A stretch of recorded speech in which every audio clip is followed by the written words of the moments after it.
What's up, everybody, and welcome back to another episode of Lockdown 23 and 1. Today we ain't got too long of a video, but the video that I'm reacting to is actually really long, over an hour, but today we're going to be focusing only on the booking side of things. This is supposed to be a new modern jail slash prison coming out of Orlando, Florida. When you first step foot into jail, this is what you're going to be seeing in a majority of places across the country. The first days of jail are really going to be trying times for you. A lot of people have been living in emotion in their life for years. Wake up, smoke a cig, drink coffee, go watch TV, work, whatever the case is, whatever routine that person had, it's going to stop. You're about to witness a whole new world on earth, and this is the beginning process to it. Now, if you enjoy this type of content, hit that like, subscribe, notification bell before you leave, and check out the playlist with over 1,300 videos for you to start watching today. Welcome to Orlando, Florida, just a few miles away from your local shopping centers. Is the heart of one of the biggest jails in the country. It can hold up to 3,000 inmates. With a brand new state-of-the-art facility and the new generation of lockup. Now, just like any other place in the country, when you first come in, you gotta go through booking. You can see the basic layout looks like your local DMV with pre-trial and classification behind you.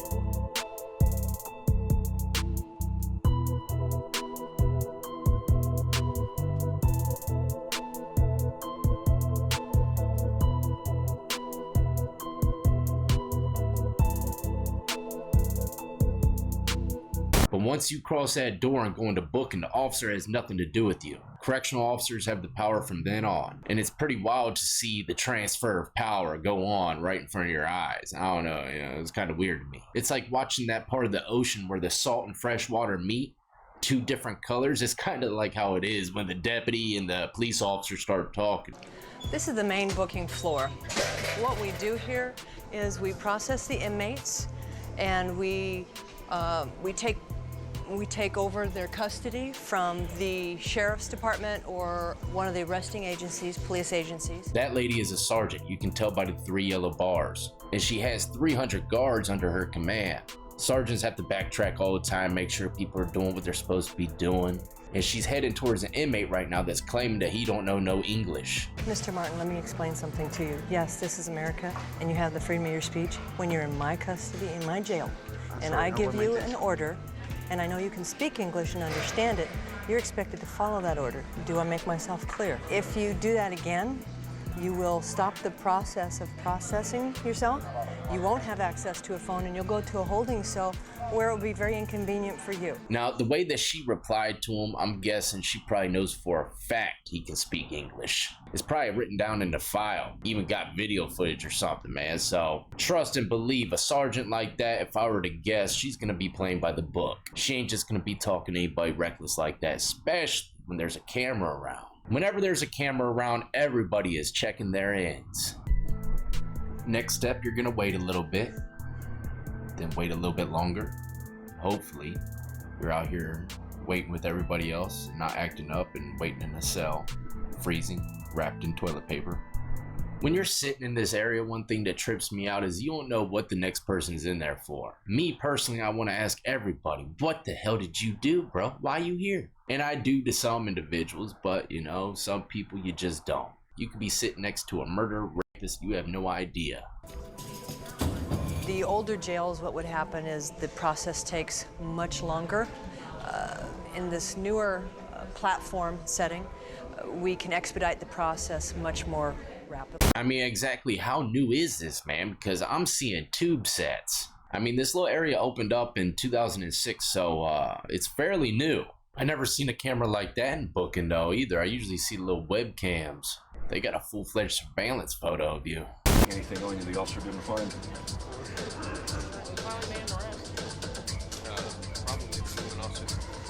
This is something else a lot of people probably don't know, especially if they're going into jail for the first time. Let's say you're getting arrested, you're going to jail, but he didn't find that bag of reefer or whatever in your pocket. Chances are the officer is going to ask you before you even get patted down by the jail staff, do you have anything else on you? Because if so, once you cross this door, it becomes a felony. Maybe not for a pack of macaroni and ramen seasoning in your pocket that you want to take for the first lunch of the week, but if you got some kind of illegal substances, drugs of some kind coming in, then yeah, you could get hit with some fresh felony charges, bringing something into a facility. So really it depends on the staff. I've heard of stories where people got caught bringing some stuff in and they just threw it away right there in booking, and others actually getting some paperwork with some years added to their sentence. I've also covered a story in the past where a guy actually committed a crime to where he knew he was only going to get a few months in jail, but he did it to try to bring a pack into the homies and got caught. So yeah, there's all kinds of things that happen in the process of booking.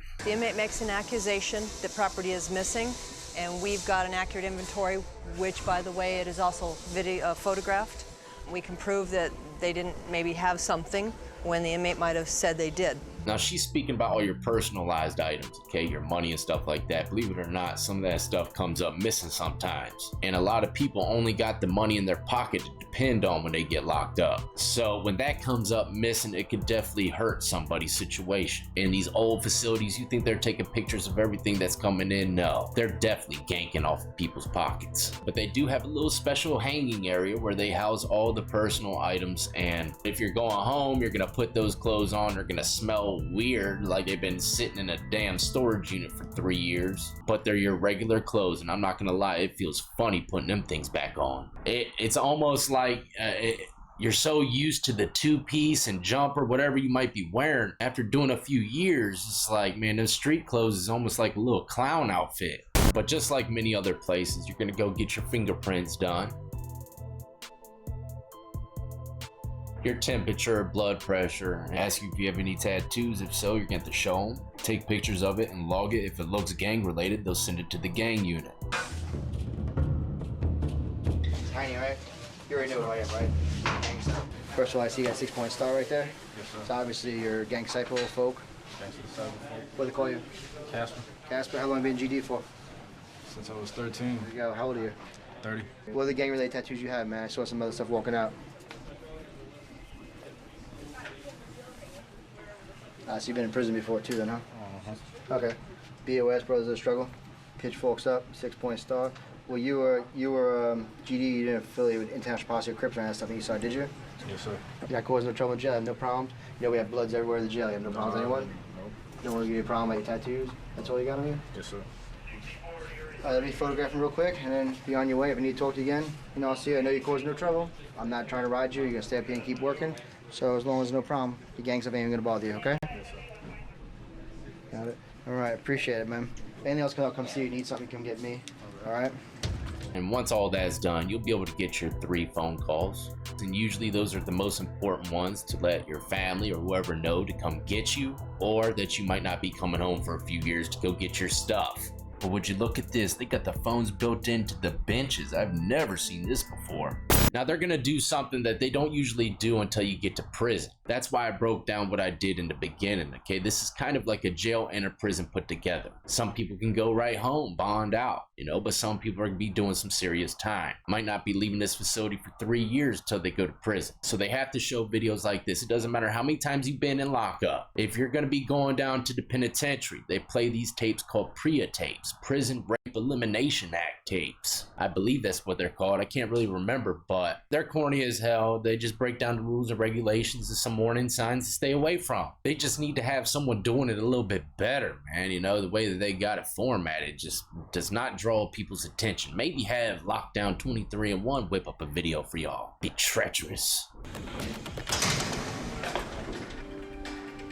Welcome to the Orange County Corrections Department. The information contained in this video is provided to familiarize you with the rules and No one wants to watch expectations this. and will assist you as you transition into the Corrections Department. Pay close attention. After they watch the video, they gotta sign this little paper, stating that they understand all the rules and regulations. It's really crazy watching these videos sometimes, thinking about how I lived through every last one of these type of situations. They might have had different inmates and different guards, but still, the emotions are pretty much the same. And it's somewhere that honestly it feels like it was a bad nightmare. Don't even feel like it was real. Not that I've been out for so long. If anyone thinks there's a future in jail, you are sadly mistaken. So that's what's to be expected when you go through booking in Orlando, Florida. This video is over an hour long, so this will be a multi-part episode. Next, we will be jumping into the general population side of things.